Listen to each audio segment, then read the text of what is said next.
Hi everybody, welcome to Social Group. Today we're going to continue reading Stargirl. We're on chapter 3 and I have my special guest reader here to help me out. Hi everybody. I'm going to continue reading the first page. Let's begin. We fought daily, Kevin and I. My main job as producer was to recruit people for the hot seat. After I signed someone up, Kevin began researching the person getting his questions ready. Every day he asked me, "Did you sign her up?" Every day I answered no. He got frustrated. "What do you mean no?" Don't you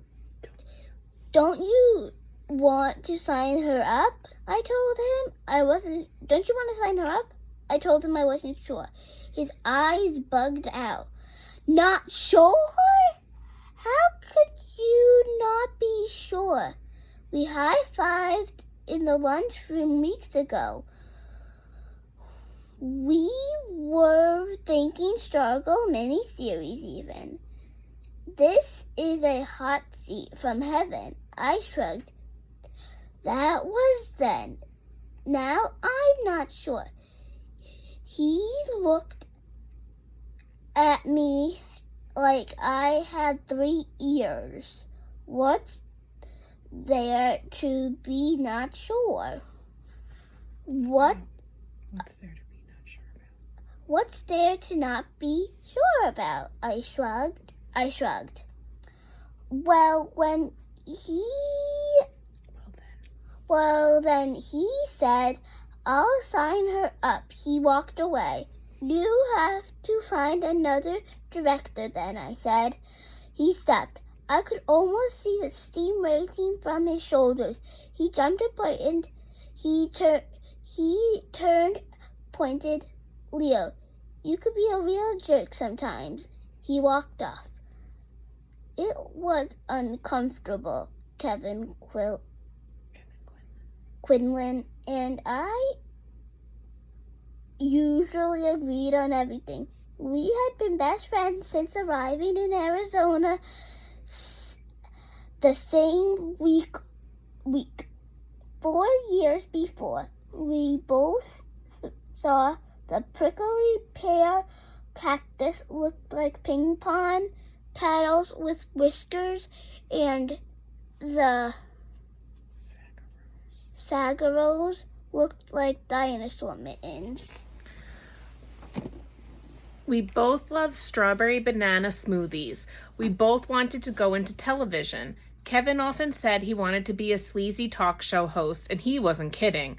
I wanted to be a sports announcer and news anchor. We conceived Hot Seat together and convinced the faculty to let us do it. It was an instant hit. It quickly became the most popular thing in school. So why was I balking? I didn't know. I had some vague feelings, but the only one I could identify was a warning: leave her alone. In time, Hillary's hypothesis, so called by Kevin, about Stargirl's origins gave way to other theories. She was trying to get herself discovered for the movies. She was sniffing fumes. She was homeschooling gone amok. She was an alien. The rat she brought to school was only the tip of the iceberg. She had hundreds of them at home, some as big as cats. She lived in a ghost town in the desert. She lived in a bus. Her parents were circus acrobats. Her parents were witches. Her parents were brain-dead vegetables in a hospital in Yuma. We watched her sit down in class and pull from her canvas bag a blue and yellow ruffled curtain that she draped over 3 sides of her desk. We saw her set out a 3-inch clear glass vase and drop into a white and yellow daisy. She did, and she didn't undid this in every class she attended, 6 times a day. Only on Monday mornings was the daisy fresh. But by last period, the petals were drooping. By Wednesday, the petals began to fall. The stem to sag. By Friday, the flower hung down over the rim of the waterless vase. Its dead stump of a head shedding yellow dust in the pencil groove. We joined her as she sang happy birthday to us in the lunchroom. We heard her greet us in the hallway and classrooms, and we wondered how she knew our names and our birthdays. Her caught in headlights eyes gave her a look of perpetual astonishment, so that we found ourselves turning and looking back over our shoulders, wondering what we were missing. She laughed when there was no joke. She danced when there was no music. She had no friends, yet she was the friendliest person in school. In her answers in class, she often spoke of seahorses and stars, but she did not know what a football was. She said there was no television in her house. She was elusive. She was today. She was tomorrow. She was the faintest scent of a cactus flower, the flitting shadow of an elf owl. We did not know what to make of her. In our minds, we tried to pin her to a corkboard like a butterfly, but the pin merely went through and away she flew. Kevin wasn't the only one. Other kids pestered me, but put her on hot seat. I lied. I said she was only a 10th grader and you had to be at least a junior to be on hot seat. Meanwhile, I kept my distance. I observed her as if she were a bird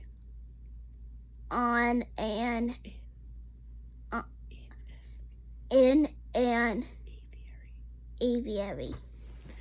One day I turned a corner, and there she was, coming right at me, the long skirt softly rustling, looking straight at me, surrounding me with those eyes. I turned and trotted off the other way.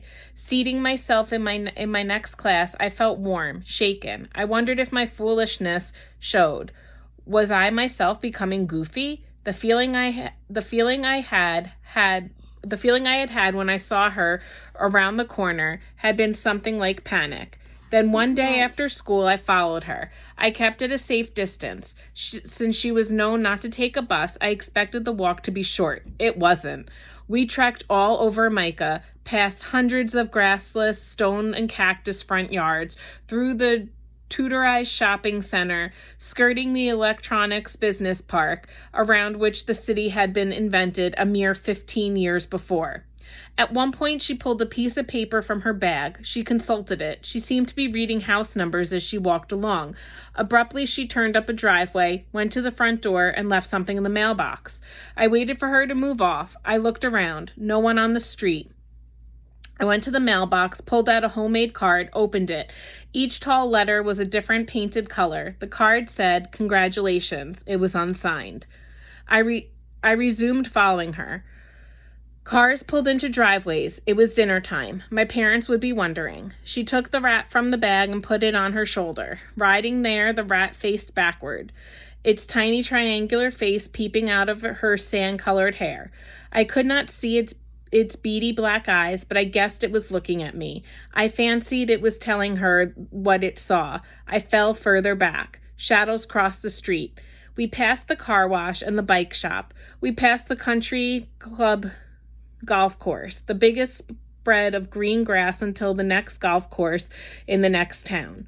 We passed the Welcome to Micah sign. We were walking westward. There was us, and the highway and the desert and the sun blazing above the